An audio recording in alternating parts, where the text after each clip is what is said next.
Derbyshire, November 1816. The first frost of winter had settled across Wycliffe Manor like a benediction, transforming the ancient estate into something from a fairy story.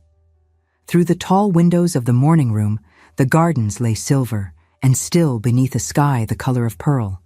Every blade of grass jeweled with ice that caught the weak November sunlight and threw it back in 1,000 tiny rainbows.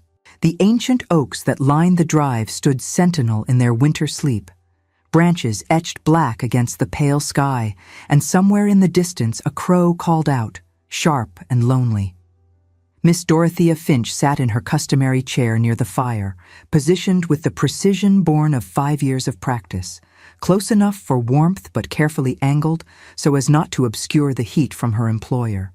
Her hands, roughened slightly from helping in still rooms and organizing household supplies when servants fell ill, held a leather-bound volume whose gilt lettering had long since worn away. The novel was dreadful, truly dreadful, full of swooning heroines and impossible rescues and declarations of love that bore no resemblance to anything that existed in the real world. But the Dowager Lady Wycliffe adored such nonsense with a passion she usually reserved for arguing with her solicitors, and Dorothea had learned over 5 years of service that her employer's preferences in literature, as in absolutely all things, were absolute law. "More feeling, child," Lady Wycliffe commanded, without bothering to open her eyes, one papery hand waving vaguely in Dorothea's direction. At 76, the Dowager remained as formidable as the manor itself, all sharp angles and iron will wrapped in expensive black silk and Honiton lace. Her mind was sharp as broken glass, despite what certain hopeful relatives might whisper in London drawing rooms, and she missed absolutely nothing that occurred within her domain. You read as though cataloging estate expenses or calculating compound interest. The heroine has just discovered her beloved alive after believing him dead these 3 months. Show some enthusiasm, for heaven's sake. Where is the passion? Where is the joy? Dorothea swallowed against the tightness in her throat and began the passage again, injecting false passion into her voice, while her mind insisted on wandering to the very real estate expenses that awaited her attention later that afternoon. The accounts would most certainly not balance themselves. She could almost feel the phantom scratch of the quill against the parchment as she mentally reviewed the columns. The steward had made yet another error in the timber calculations, underestimating the volume by what appeared to be nearly 30%. He had calculated in cubic feet but misapplied the conversion from the raw loads.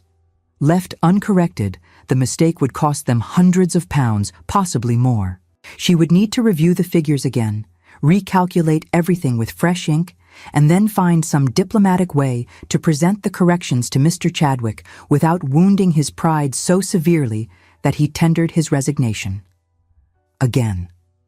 Managing an elderly steward's dignity while preventing his incompetence from bankrupting the estate required a delicacy Dorothea had not known she possessed until necessity forced her to develop it. Rather like the mathematics itself, come to that. She had never imagined at 19, fresh from her father's funeral and her mother's subsequent rapid decline, that she would one day spend her evenings teaching herself advanced calculation from dusty texts in a nobleman's library. But life, she had discovered, cared nothing for one's imagination or preferences. Life simply happened, relentless and unforgiving, and one either adapted or drowned. She had chosen to adapt, though some days the effort felt rather close to drowning anyway. It was then, as she stumbled over a particularly purple description of the hero's smoldering gaze, that everything changed irrevocably. If stories of love discovered in the most unlikely circumstances touch your heart, subscribe now and join us on this journey. You will not want to miss what happens next. The butler entered with unusual haste. His composure fractured just enough that Dorothea marked it immediately. "Your Grace, Lord Silverton's carriage has been spotted approaching. He was not expected until next week." Lady Wycliffe's eyes snapped open with satisfaction that made Dorothea's stomach sink. "Excellent. Earlier than anticipated, but no matter. Dorothea, Cease that dreadful caterwauling and go change into the blue gown. The gray makes you look consumptive. Your Grace, I do not understand. Why would I change for Lord Silverton's arrival? He has never noticed my presence in 5 years of quarterly visits. Because, you foolish child, tonight you meet your future. And I will not have you looking like a governess when you do so. The book slipped from Dorothea's nerveless fingers. My future? Your Grace, I truly do not comprehend. Lady Wycliffe stood with surprising vigor, crossing to where Dorothea sat frozen. She placed one papery hand under Dorothea's chin and lifted it, forcing eye contact. Her gaze was penetrating, almost pitying. Do not play coy with me, girl. You are marrying my nephew. I have decided it, and though he will resist initially, being the stubborn fool his father raised, he is an intelligent man and will see sense eventually. The world tilted dangerously. Dorothea's voice came out barely above a whisper. Your Grace, I cannot. This is not possible. His lordship does not even know me. I am your companion, not a suitable bride for a marquess. The idea is absurd. Precisely why you are suitable. You are genuine, intelligent, and kind. You know these estates better than any steward I have employed.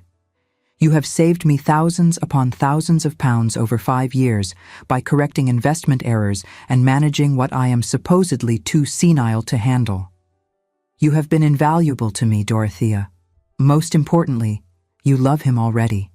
Do not look so shocked. I have eyes. I have watched you watch him these 5 years, thinking yourself unobserved in corners and doorways. He needs someone who loves him for himself, not his cursed title and fortune. Tears burned hot in Dorothea's eyes. He will be humiliated, Your Grace. He will hate me. I am nobody. Please, I beg you, do not do this.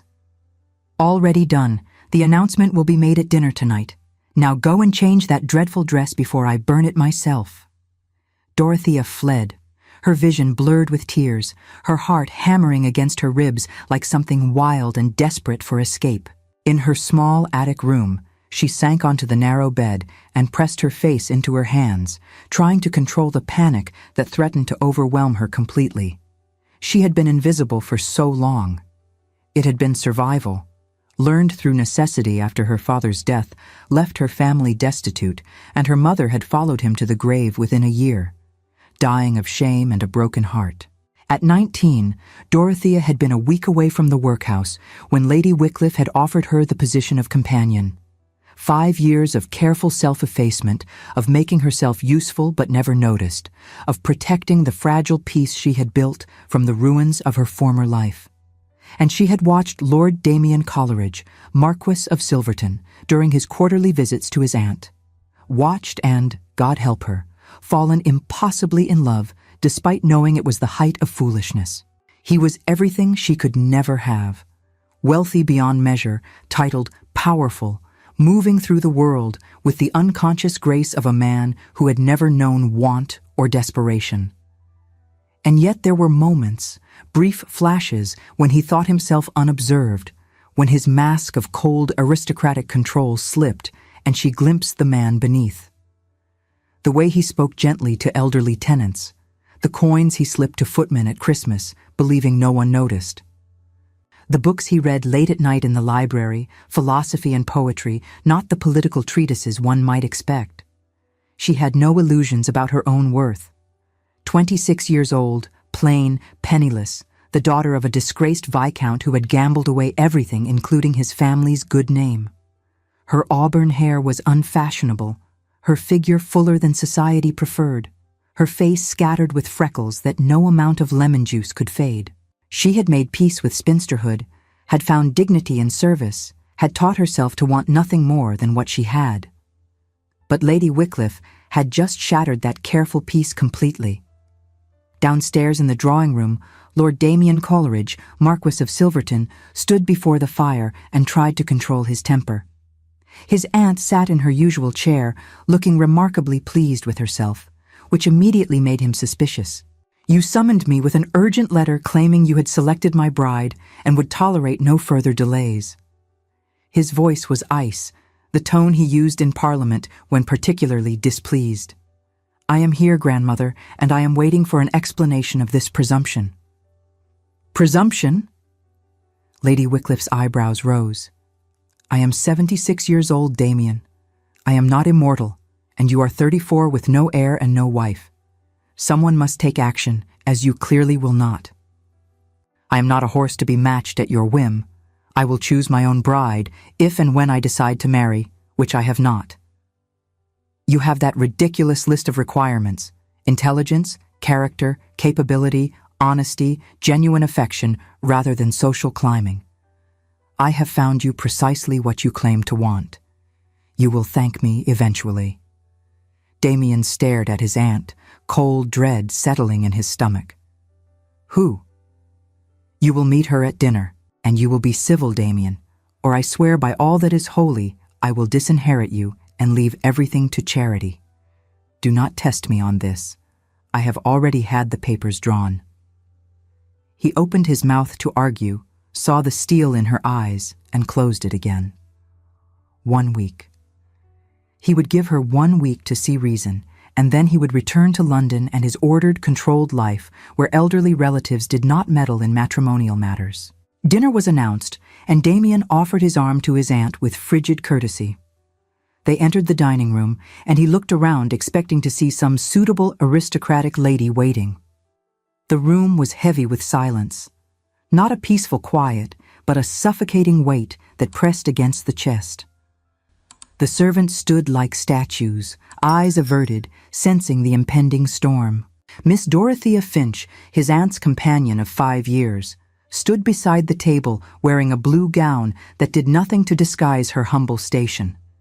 She was pale as death, her hands clasped so tightly her knuckles showed white, her eyes fixed on the floor as though she wished it would open and swallow her whole. "Grandmother, who is this?" "This is Miss Dorothea Finch, Damien, your intended bride. The wedding is scheduled for spring." For a long moment, the only sound was the crackle of the fire and Dorothea's shallow breathing. Then Damien found his voice, and it came out laced with contempt he made no attempt to hide. "Your companion? You have chosen a paid servant? Grandmother, this joke has gone quite far enough." Dorothea flinched as though struck, but kept her eyes down. Lady Wickliffe's voice could have cut glass. "Miss Finch is the daughter of Viscount Finch, despite her father's failings. She has managed my estates with a brilliance that has prevented your own inheritance from being squandered during my supposed senility. She is educated, capable, and everything you claim to want in that ridiculous list of yours. She is perfect." "Perfect?" Damien's laugh was ugly. "My list specified a woman of appropriate rank, a woman society would accept, not some indigent relation playing at gentility in exchange for room and board." The words landed like physical blows. Dorothea stood very slowly, trembling from head to foot, and finally raised her eyes to meet his. The devastation in her gaze made something twist uncomfortably in his chest, but he pushed it aside. She had been part of this scheme, surely. Angling for a position so far above her station that it verged on comedy. "Your Grace, I must tender my resignation, effective immediately. I will leave in the morning. Forgive me for the intrusion of my existence into your life, my lord." "It was never my intention." She tried to move past him toward the door, but he stepped into her path without thinking. "You were part of this scheme, then? Angling for a position above your station by using my grandmother's fondness for you?" Something changed in Dorothea's face. The devastation hardened into fury so pure it seemed to burn. When she spoke, her voice shook, but her words were clear and cutting as a blade. "You dare suggest that I orchestrated my own humiliation? That I spent 5 years making myself invisible precisely to avoid this nightmare? I watched you, my lord, from corners and shadows as a good companion should. I watched you argue with your grandmother and then yield when you thought yourself unobserved. I watched you slip coins to footmen at Christmas believing yourself alone.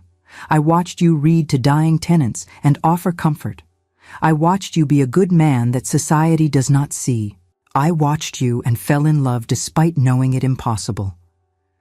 Her voice broke, but she continued, tears streaming down her face now, and Damien found himself frozen, unable to move or speak.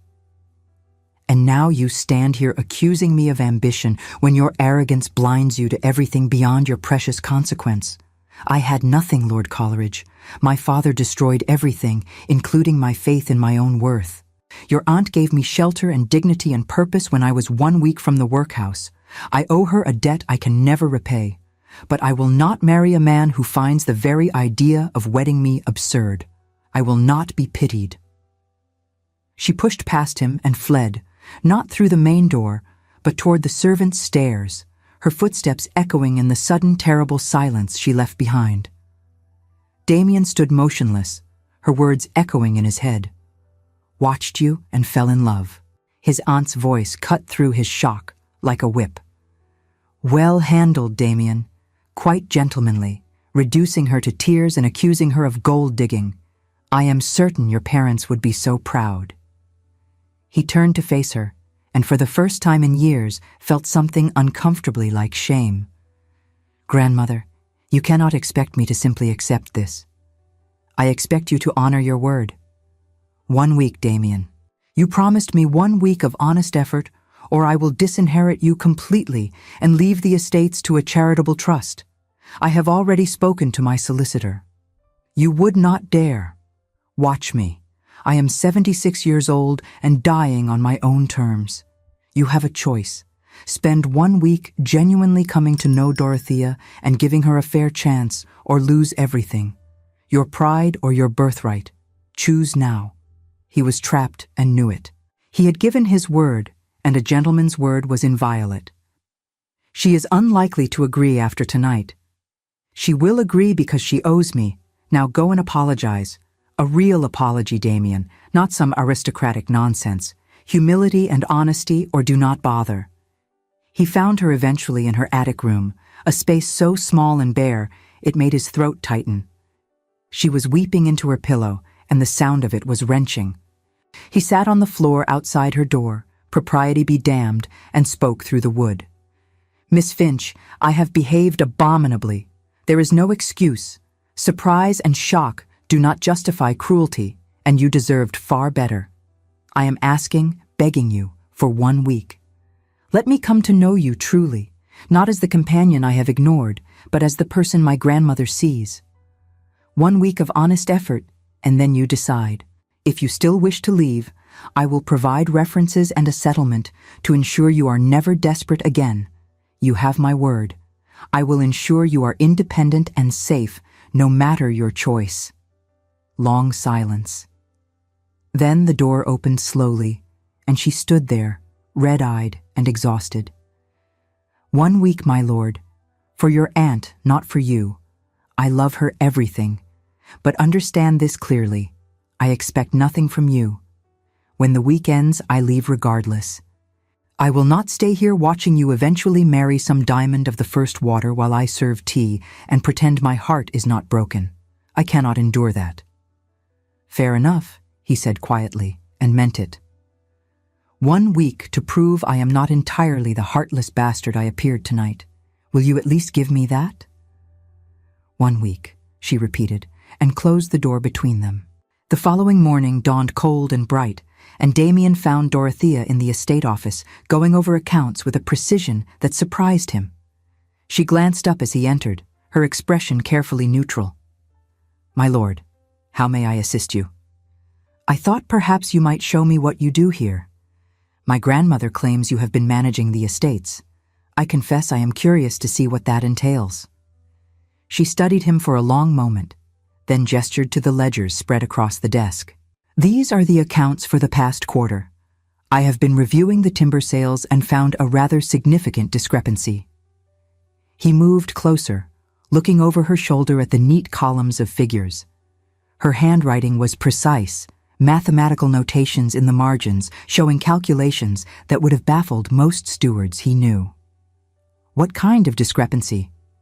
The steward underestimated the volume available from the northern wood by nearly 30%, At current prices, that represents a loss of approximately £800.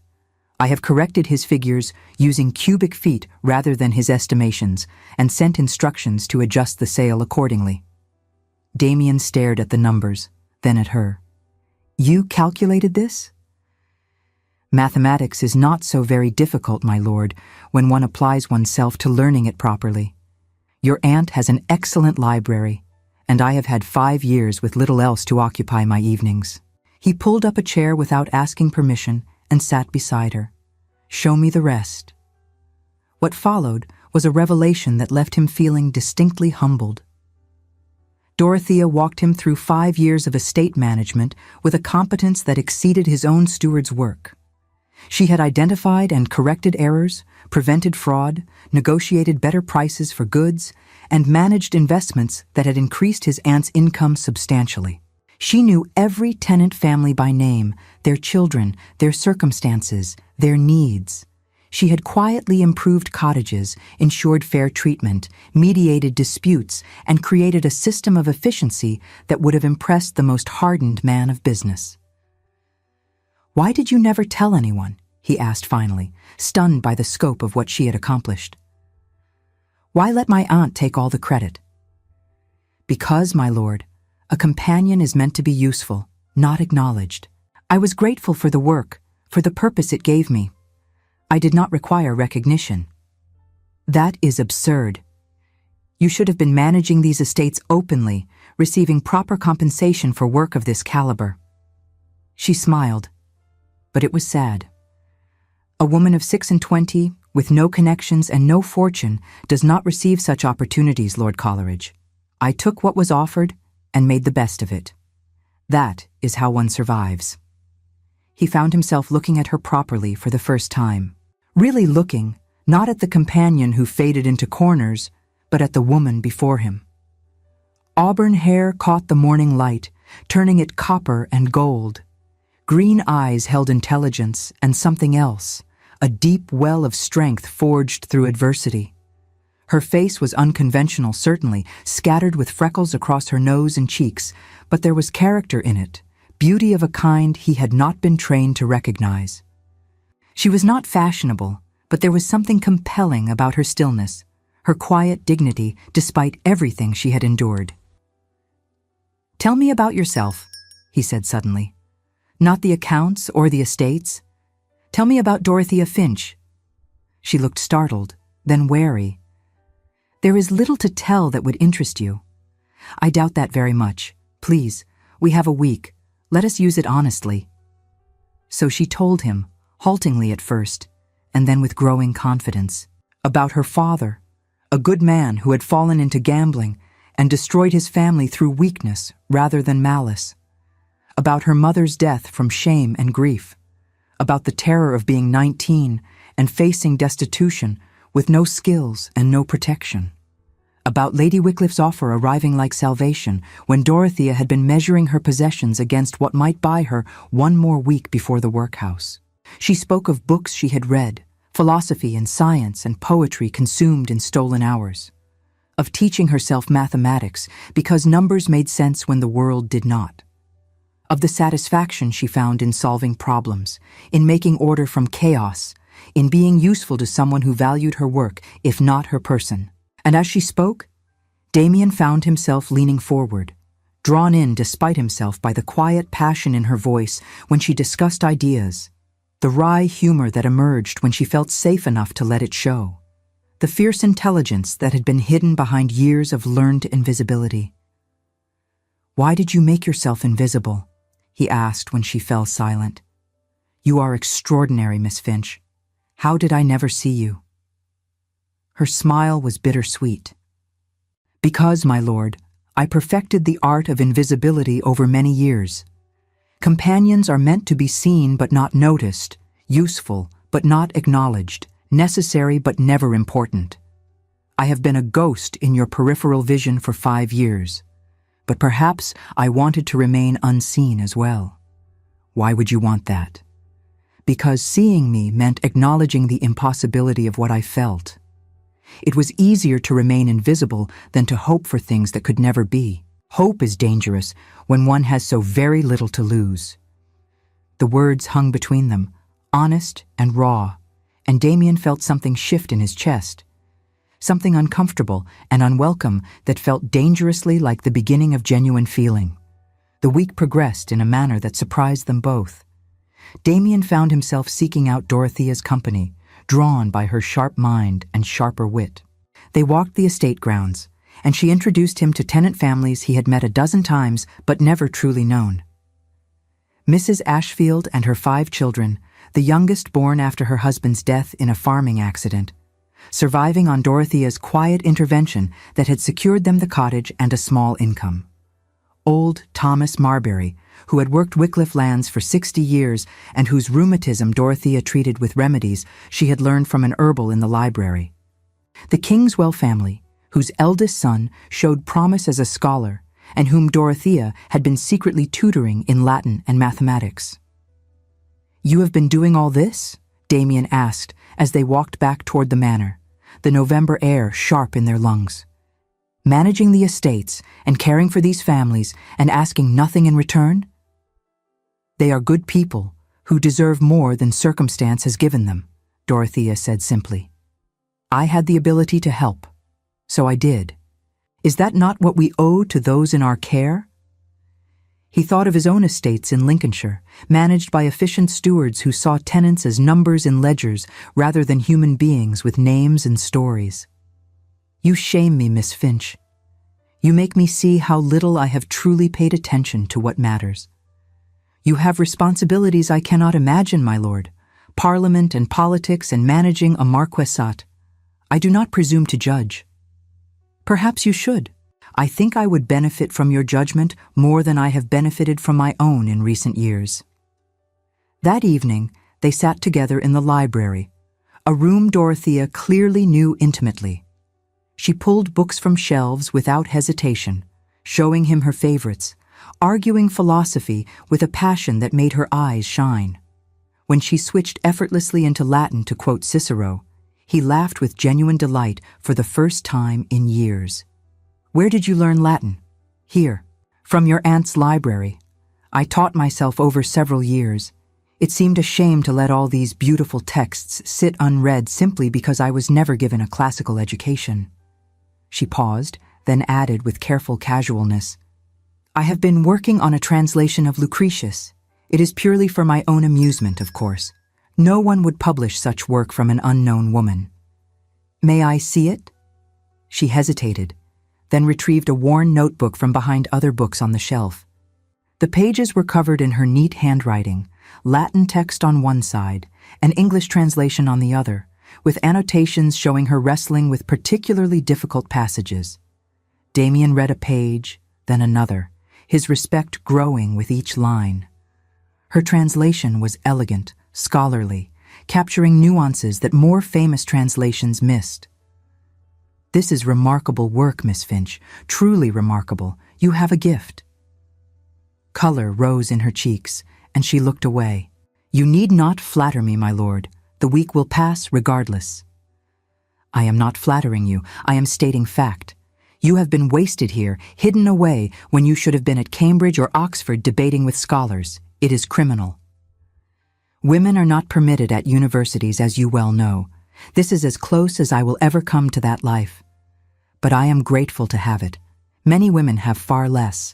He wanted to argue, to rage against the unfairness of a world that would hide such brilliance in an attic room and call it charity.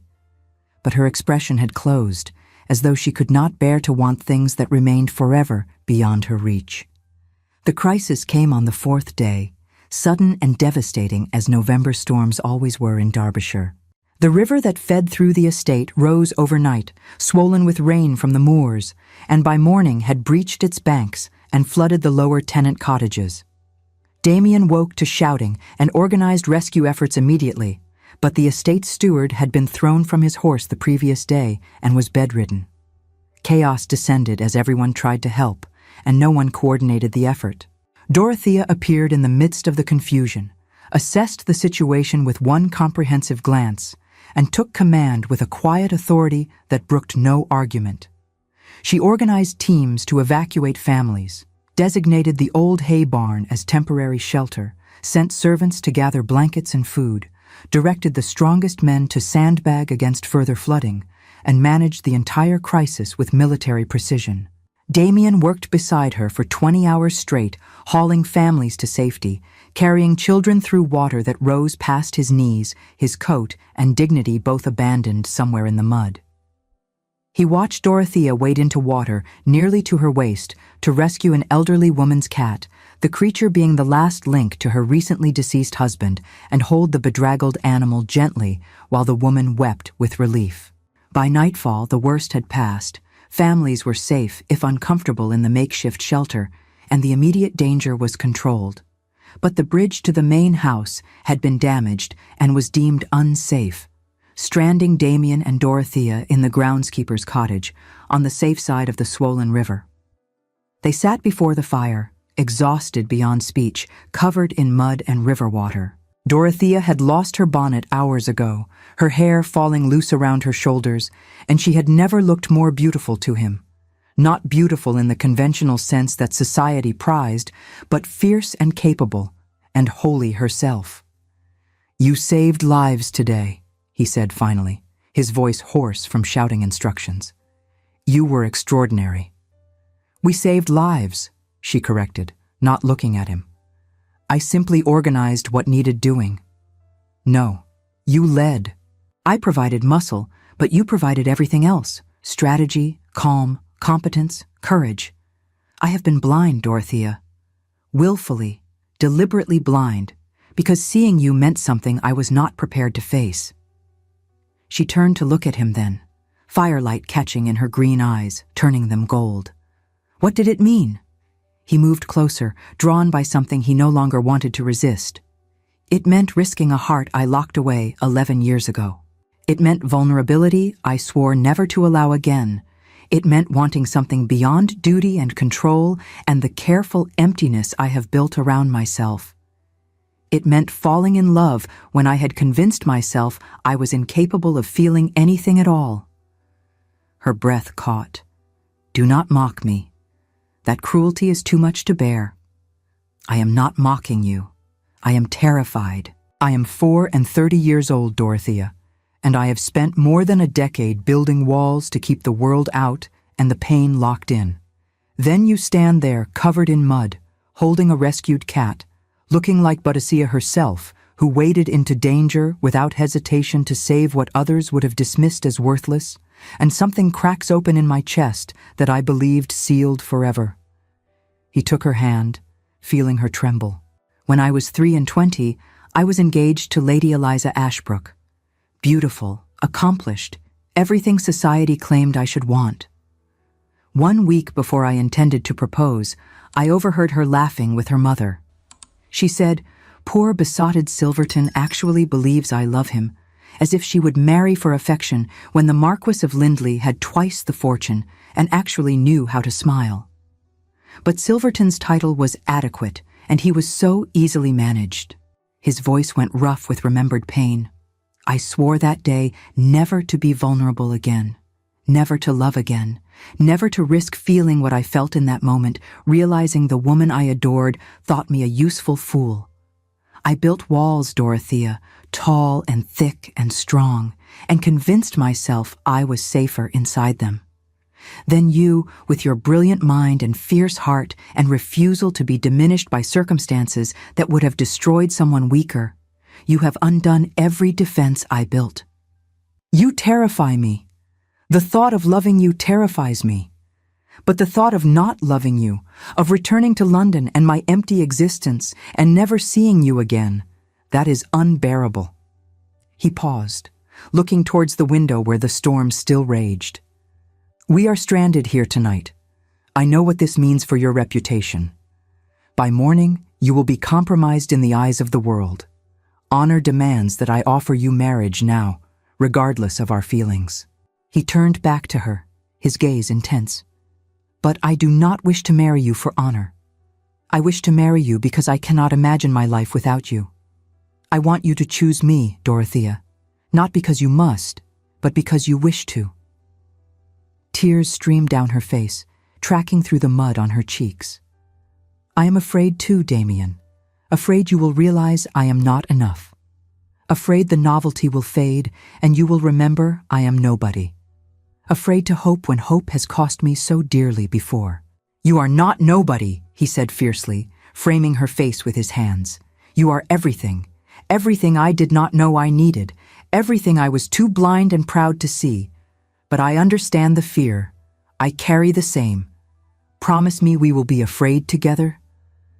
Together, she whispered, and then his mouth was on hers, desperate and seeking, tasting mud and salt tears and something indefinably sweet. She kissed him back with equal hunger, 5 years of suppressed longing breaking free, and they clung to each other before the fire, while outside the river raged, and inside something new and terrifying and precious took root. When they finally drew apart, both breathless, he pressed his forehead to hers. 1 week, you said. The week is not yet over, but I know my answer. Do you know yours? Yes, she breathed. Yes, Damien. I love you. I have loved you for 5 years from the shadows, and I am so very tired of hiding. Yes. They returned to Wycliffe Manor the following afternoon, once the bridge was deemed safe enough to cross. They were holding hands, filthy and exhausted, and obvious to everyone they encountered. Lady Wycliffe took one look at them and smiled with such smug satisfaction that Damien nearly laughed, despite everything. Well?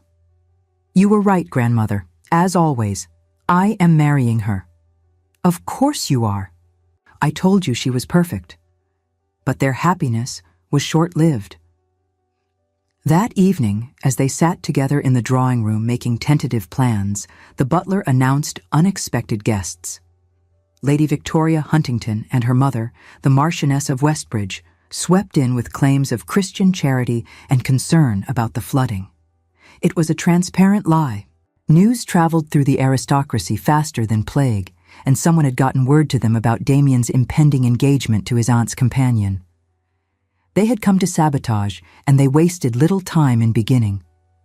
Lady Victoria was everything society considered beautiful. Blonde and willowy, accomplished in all the right ways, connected to half the peerage.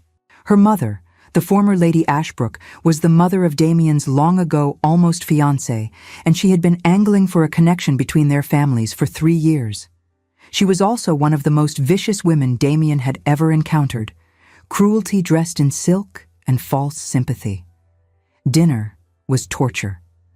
Lady Westbridge dominated conversation, highlighting her daughter's accomplishments with surgical precision. Victoria had sung for the Prince Regent himself. Victoria spoke fluent Italian and had studied with a famous master. Victoria had been presented at court and had danced twice with the Earl of Somewhere Important. Victoria was connected to everyone who mattered, everyone, such an asset to any gentleman fortunate enough to secure her affections. Dorothea sat silent through it all, her composure perfect but her eyes wounded. Damien tried repeatedly to steer conversation back to include her, asking her opinions on estate matters and current events, but Lady Westbridge deflected every attempt with practiced skill. "Miss Finch," Lady Victoria said sweetly over dessert, her smile never reaching her cold blue eyes. "I understand you are from the north? How charming that you have found such comfortable circumstances here despite your family's difficulties. One must find security where one can, I suppose." The insult was wrapped in sugar, but it was still an insult. Dorothea's voice remained steady. "My family's difficulties taught me the value of honest service. Not all of life's lessons are pleasant, but they are lessons nonetheless." "How philosophical," Victoria replied, her laugh like breaking glass. "One must find consolation wherever one can, I suppose. How fortunate that Lady Wycliffe values such philosophy in her household." "Miss Finch requires no consolation," Damien said, his voice carrying clear warning. "She has earned the respect of everyone in this household through her actions during this week's crisis. Actions that demonstrated courage and competence I would wager exceed any accomplishments displayed in London drawing rooms." The silence that followed was electric. Lady Victoria's mask of sweet charity cracked just enough to show the venom beneath. Lady Westbridge's eyes narrowed in calculation, reassessing the situation. When the ladies retired to the drawing room, leaving Damien to his port, the attack began in earnest. Dorothea would have fled to her room, but Lady Wycliffe had subtly positioned herself to block that escape, forcing Dorothea to sit and endure. "Dear Miss Finch," Lady Westbridge began, her voice dripping false concern, "I could not help but notice the particular attention Lord Silverton paid you this evening. How interesting."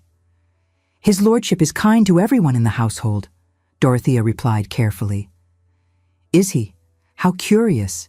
His reputation in London is quite the opposite. Cold, they call him. Unapproachable. The ice Marquess. Yet here you seem to be warming him quite effectively. One wonders what techniques a humble companion employs to capture a Marquess's attention so thoroughly." The implication was clear and disgusting. Dorothea felt hot color flood her face, but kept her voice level. "I have employed no techniques, Lady Westbridge. I have simply been myself." "How charming, and how effective, apparently." The Marchioness leaned forward, her expression sharpening. "But I wonder, my dear, have you considered what happens when the novelty fades? When his lordship returns to London and to society, to his natural milieu and his proper circle? When he remembers that Marquesses do not marry companions, however temporarily fascinating they may be?" She let the words sink in like poison, watching Dorothea's face with satisfaction. "I have known Damien Coleridge since he was a boy. I knew his parents. May they rest in peace. I assure you, Miss Finch, that whatever attentions he has shown you stem from nothing more than boredom and gratitude for your assistance during the crisis. When he returns to himself, to his true self and proper station, you will be forgotten as completely as yesterday's newspaper. It would be kinder to yourself to accept that now, rather than suffer the greater humiliation later." Dorothea fled. She could not help it. The words burrowed into all her deepest fears and uncertainties, and she ran from the drawing room toward the servants' stairs, tears blinding her. She made it to her attic room and collapsed on the narrow bed, pressing her face into the pillow to muffle the sound of her weeping. She did not hear the door open, but suddenly Damien was there, kneeling beside the bed, his face fierce. "What did they say to you? Tell me exactly what they said." Through sobs, she repeated Lady Westbridge's words. When she finished, he pulled her up to face him, his hands gentle despite the fury in his eyes. "Listen to me very carefully, Dorothea. That woman told you lies calculated to serve her own purposes. She has been angling for me to marry her daughter since Victoria debuted 3 years ago. She would say anything, do anything to destroy what she perceives as competition. Do you understand? She is protecting her schemes, nothing more." "But she was not wrong," Dorothea whispered. "I am nobody. I have nothing to offer you. When you return to London, to your real life, you will see that." He kissed her fiercely, almost desperately. "She was entirely wrong. You are the only person in this world who makes me feel truly alive. You see me, Dorothea. Not my title, not my fortune, not the cold exterior I show the world. You see me and you love me anyway. Do you have any comprehension how rare that is? How precious?" His voice broke slightly.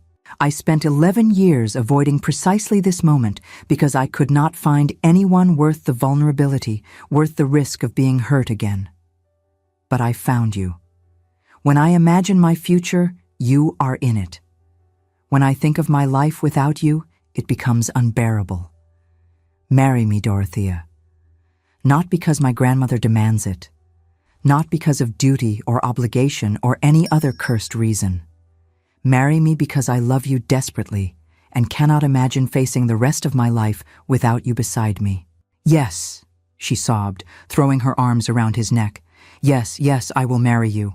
Not for security or escape or any practical reason.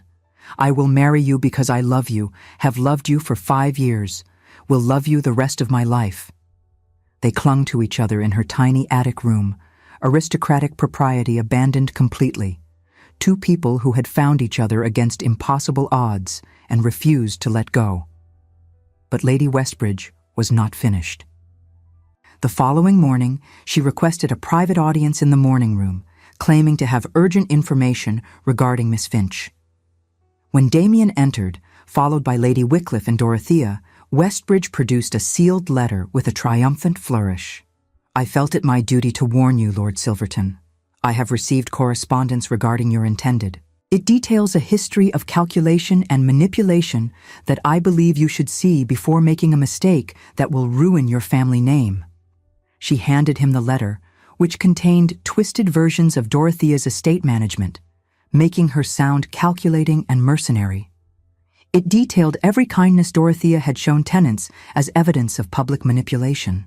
It painted a picture of a cunning, desperate woman willing to do anything to escape poverty, using an elderly lady's affection and a lonely man's vulnerability for purely selfish gain. The humiliation was designed to be complete. Dorothea sat frozen, unable to defend herself against such malice. Lady Wycliffe looked ready to commit violence, but even she seemed uncertain how to counter such direct accusations. Then Damien stood.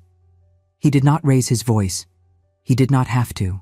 When the Marquess of Silverton spoke in that particular tone of cold, aristocratic command, people listened whether they wished to or not. "Lady Westbridge, you have made a grave error. Allow me to explain precisely why." He gestured to the butler, who brought forward a leather case Damien had clearly prepared in advance. From it, he drew out documents, ledgers, and letters. He began to methodically dismantle every accusation with evidence, presenting his case like the barrister he had once studied to become. These are the estate accounts for Wycliffe Manor over the past 5 years. They document a significant increase in income and a dramatic decrease in waste and fraud. Miss Finch accomplished this while receiving credit for none of it.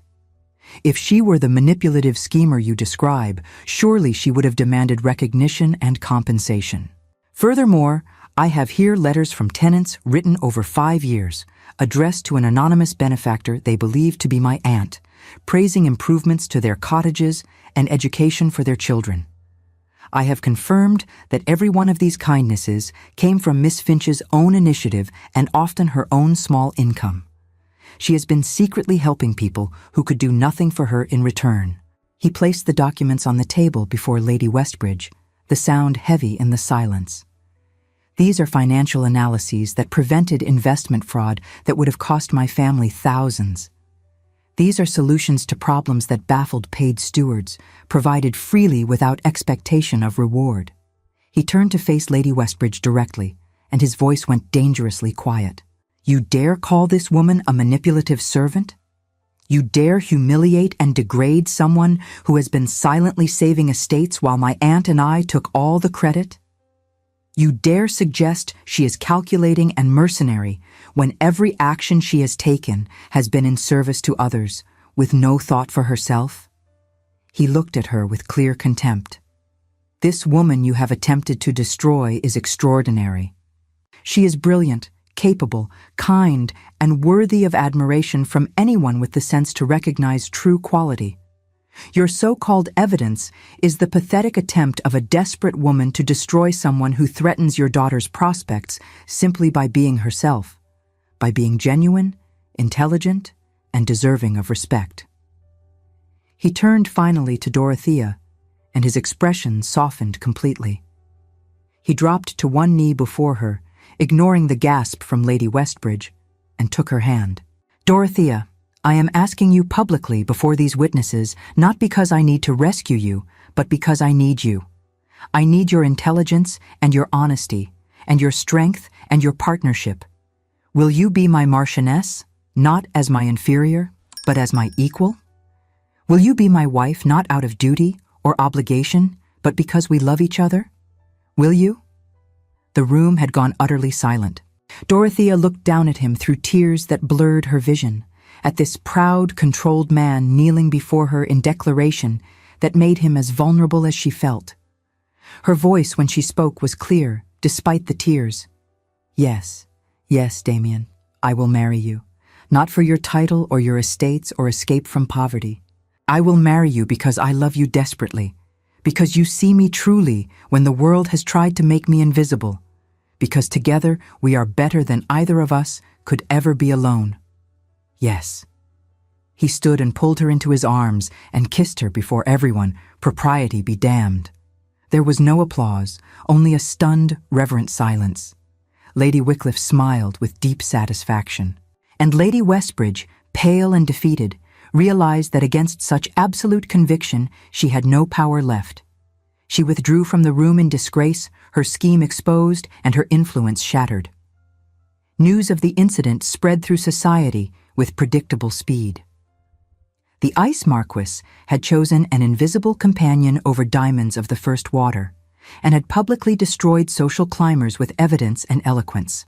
Opinion was divided between those who thought him mad and those who found the entire affair wildly romantic.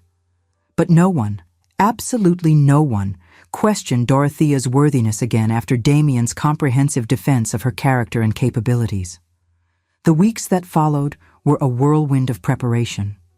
Lady Wycliffe insisted on a trousseau that would silence any remaining gossips, though Damien pointed out he would marry Dorothea if she wore a flour sack. They argued pleasantly about wedding details, discovering the joy of learning each other's preferences and habits. He taught her to waltz in the ballroom, holding her close and making her laugh when he deliberately led her wrong. She showed him her translations and was astonished when he arranged to have them published by a serious academic press. They talked for hours about everything and nothing, making up for 5 years when she had been invisible and he had been blind. The wedding took place in late March of 1817 at Wycliffe Manor's small chapel. Damien had insisted on intimacy rather than ostentation, wanting the day to be meaningful rather than a social spectacle. Dorothea wore a gown of ivory silk, elegant but simple, with her auburn hair dressed with wildflowers from the estate grounds. She walked down the aisle toward the man who had learned to see her, whose hands trembled slightly as he took hers, whose eyes held such fierce love that her own vision blurred with happy tears. The vows were spoken with unwavering conviction. When the vicar pronounced them married and Damien kissed her, it was both tender and possessive, a claiming and a promise. They emerged from the chapel as Marquess and Marchioness of Silverton, but more importantly, as partners who had chosen each other freely and completely. The years that followed transformed Silverton Hall from a monument of wealth and consequence into a genuine home. Warmth and laughter replaced cold elegance.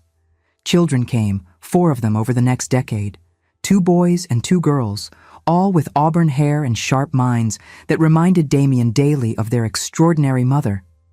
Dorothea proved to be as exceptional a marchioness as she had been a companion, managing their vast holdings with competence that impressed even the most skeptical, but remaining authentically herself, intelligent and direct and unafraid.